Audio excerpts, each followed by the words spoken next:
এই মুহূর্তে আমি যে বিষয়ে কথা বলতে চলেছি এই ব্যাপারটা আমার কাছে খুব একটা ইন্টারেস্টিং মনে হয়নি, তবে আমি একটা জিনিস উপলব্ধি করছি যে আপনারা ব্যাপারটা নিয়ে বেশ সিরিয়াস ছিলেন এবং আপনাদের একটা আগ্রহ আছে ব্যাপারটা নিয়ে, এবং আপনারা এই ব্যাপারটার কারণে আসলে বেশ ক্ষিপ্ত এবং আপনারা পুরো সোশ্যাল মিডিয়া তোলপাড় করে ফেলছেন, এবং আপনারা যেটা করছেন সঠিক করেছেন, এবং আপনারা করেছেন বিদায় কিন্তু রেজাল্টও পেয়েছেন। তো রেজাল্টটা হচ্ছে পাশে আপনারা দেখতে পাচ্ছেন। তো ভিউয়ার্স, বিষয়টা হচ্ছে যেখানে তুফানের টিস নিয়ে সবাই আলোচনা করছে, তুফানের টিস সমস্ত জায়গায় ছড়িয়ে পড়েছে, সেখানে তুফানের নায়িকা কেন পোস্ট করছেন না এ ব্যাপার নিয়ে কিন্তু আসলে সাকিবিয়ানরা পুরো সোশ্যাল মিডিয়া তোলপাড় করে ফেলছে। সবাই সবার জায়গা থেকে বিভিন্ন রকমের মতামত দিচ্ছে, মতামতের দিকে না চাই, অনেকে তো বেশ রুড হয়ে গিয়েছে, অনেক বাজে বাজে মন্তব্য দেখেছি, ভালো মন্তব্য দেখেছি, অনেকে বিভিন্নভাবে আসলে বোঝানোর চেষ্টা করেছে অনেককে।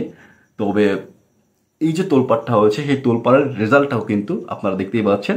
মিমি চক্রবর্তী কিন্তু ইতিমধ্যে তুফানের টিস নিয়ে কথা বলেছে, সে কিন্তু তার আইডি থেকে তুফানের টিসটা শেয়ার করেছে। তো এখানে আমি একটা ব্যাপার বলি, দেখেন একটা সিনেমার টিম অবশ্যই সেই সিনেমাটার প্রমোশন করবে, মেইন যে আর্টিস্ট থাকে তারা তো অবশ্যই করবে।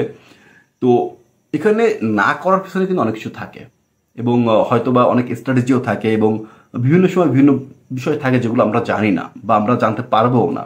আমরা যদি একদম ক্লোজ না হই তাহলে কিন্তু জানতে পারবো না। তো সেই জায়গা থেকে আসলে কি ঘটেছে সেটা তো আমি বলতে পারবো না, তবে নানা জনের নানা কথা থাকে, তো সেই কথাগুলো শুনেছি। তবে আমার কাছে মনে হয় যে মিমি চক্রবর্তী তুফানের জন্য একটা ভালো কাস্ট, এবং আমি কিন্তু পার্সোনালি মিমি চক্রবর্তীর কাস্টিং নিয়ে বেশ হ্যাপি ছিলাম, এবং মিমি চক্রবর্তীর যে ফিটনেস এবং সে যেভাবে তুফানে আসতেছে সেটা কিন্তু আমার বেশ ভালো লাগছে।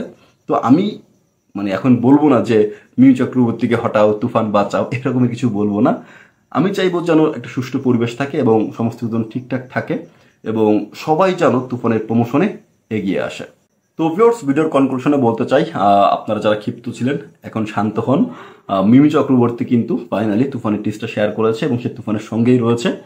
হয়তোবা কোনো একটা কারণে সে প্রথম দিনই শেয়ার করেনি, বাট এখন সে করেছে, এবং আশা করছি ভবিষ্যতেও করবে, এবং না করে যাবে কোথায়? সে আমাদের লিড হিরোইন, আমাদের তুফানের হিরোইন, সে যাবে কোথায় ভাই? ওকে, তো এটাই আর কি বলার ছিল।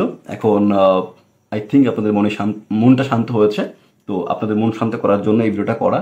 এখন আপনাদের কাছে কেমন লাগলো সেটা আমাকে কমেন্টে জানান, এবং ওভারঅল তুফান নিয়ে আপনাদের মাঝে যে এক্সাইটমেন্ট সেটা কিন্তু আমি কমেন্ট সেকশনে দেখতে চাই। তো অবশ্যই কিন্তু কমেন্ট করে জানাবেন, কারণ আমি কিন্তু আপনাদের দিকে নজর রাখছি।